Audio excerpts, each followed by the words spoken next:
আসসালামু আলাইকুম, সবাই কেমন আছেন? আশা করি ভালো। সকালবেলায় রোজকার গৃহিণীদের একটি প্রবলেম, সেটি হচ্ছে পরোটা বেলার ঝামেলা।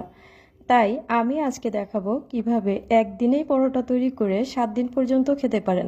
1 কেজি ময়দায় সাধারণত 19 থেকে 20টি এরকম পরোটা তৈরি করে আপনি একবার একটু সামান্য 2 পাশ সেক দিয়ে এভাবে পলিতে করে ডিপ ফ্রিজে রেখে দিন। দেখুন কতটা শক্ত। এটিকে আমি এখন গরম তেলে ভেজে দেখাচ্ছি। কোনো অসুবিধা হবে না ভাজতে, ঠিক মতোই ফুলে উঠবে। তবে দেখুন, তাওয়ায় তেল গরম করে আমি এর একটি এখানে দিয়ে দিলাম। এখন 2 পাশ উল্টে নিয়ে দেখুন কিরকম আস্তে আস্তে ফুলে উঠছে। আপনি অন্য পাশ এরকম চাপ দিয়ে পুরো পরোটাটাই ফুলিয়ে নিতে পারেন।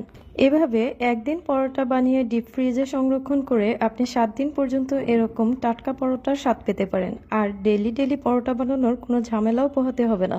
মেহমানদারিতেও কোনো সমস্যা হবে না। ধন্যবাদ সবাইকে। আল্লাহ হাফেজ।